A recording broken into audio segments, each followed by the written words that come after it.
Dear students, how are you all? My name is Muhammad Junaid and I am here to teach you physics class 9th.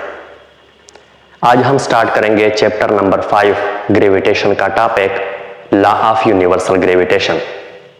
आइए start करते हैं आज का lecture.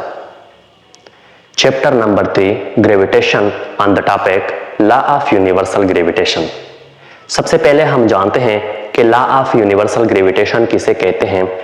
Newton साहब जो है ना, वो एक दिन एक दरख्त के नीचे सोच चुके थे, तो वो सोच रहे थे कि क्यों ना ये हर चीज जो है वो हमेशा जमीन की तरफ आती है, जमीन उसे अपने तरफ अट्रैक्ट करती है, ये क्या वजह है। तो बाई चांस वो इस सोच में थे कि एक सेब जो था वो पल से अलहदा हो गया और सीधा जमीन की तरफ आ गया। तो न्यूटन साहब ने उस वक्त सोचना शुरू कर दिया, वो जाग चुके थे, तो अपने लॉ पेश करने में वो मसरूफ हो गए और उसने लॉ पेश की, ठीक है, जिसको वो कहते थे कि जमीन हर चीज को अपने सेंटर की तरफ अट्रैक्ट करती है, तो उसको वो कहते थे कि ये है लॉ ऑफ यूनिवर्सल ग्रेविटेशन। जो भी चीज है ना, जमीन उसे अपने सेंटर की तरफ खींच रही है, इसी चीज को कहते हैं law of universal gravitation. Law of universal gravitation, every body in the universe attracts every other body with a force which is directly proportional to the product of their masses and is inversely proportional to their distance and square of the distance between them.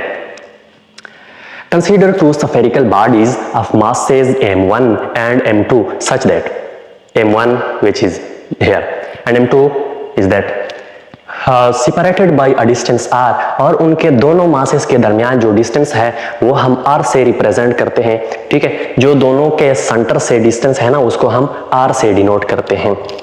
By Newton's law of universal gravitation, इसको हम ऐसे लिख सकते हैं ना,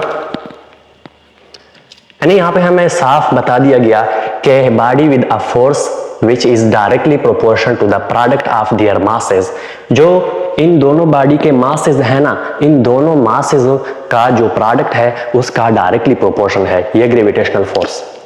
यानी इसको हम ऐसे लिख सकते हैं कि F G is equal to, sorry, F G is directly proportional to m1 multiplied by m2, है ना। The universe attracts every other body with a force which is directly proportional to the product of their masses. ये हमने ये statement यहाँ पे mathematically लिख दिया। अब वो कहते हैं कि inversely proportional to the square of the distance between them, उसको हम ऐसे लिख सकते हैं, यानी इसको मैं इक्वेशन 1 कहता हूँ और इसको करता हूँ इक्वेशन 2। यही ग्रेविटेशनल फोर्स जो है ना, वो कहते हैं कि इनवर्सली प्रोपोर्शनल है उसके रेडियस के स्क्वायर का। इसको मैं इक्वेशन नंबर 2 करता हूं। अब हम इन इक्वेशन नंबर 1 और इक्वेशन नंबर 2 दोनों को कंपेयर करते हैं, यानी कंपेयरिंग इक्वेशन 1 एंड इक्वेशन 2। ये बोथ इक्वेशन जो है ना, इसको हम कंपेयर करते हैं। चलो इसको लिखते हैं, यानी F G is equal to, ये एफ जी दोनों का हमने कॉमन ले लिया, एक लिख लिया, ठीक है। और ये डायरेक्टली प्रोपोर्शनल है उनके मासेस का, और इनवर्सली प्रोपोर्शनल है उसके रेडियस के स्क्वायर का। ये मैंने लिख दिया, ठीक। और यहाँ पे हम प्रोपोर्शनलिटी को हटाते हैं और यहाँ पे एक कांस्टेंट को पुट करने वाले हैं, जिसको हम कहते हैं ग्रेविटेशनल कांस्टेंट। पुट ग्रेविटेशनल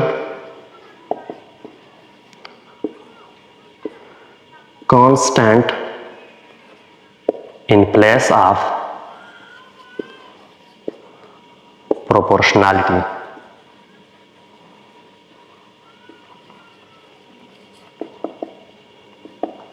ठीक है जी।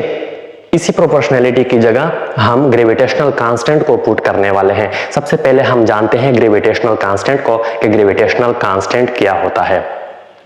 देखिए ना, जो भी बॉडी है जमीन उसे एक कांस्टेंट वेलोसिटी के साथ अपने सेंटर की तरफ अट्रैक्ट कर रही है, और वो वेलोसिटी जो है ना उस पे कोई भी चीज इफेक्ट नहीं कर सकता, चाहे वो एयर है, परमिटिविटी, जो चीज भी है, कंक्रीट है, सीमेंट है, जो भी चीज है वो इससे इंडिपेंडेंट है। ये कांस्टेंट रहेगी इसकी वैल्यू, जो कि हमारे पास बराबर है 6.67 multiplied by 10 power -11 newton metre square per kilogram square.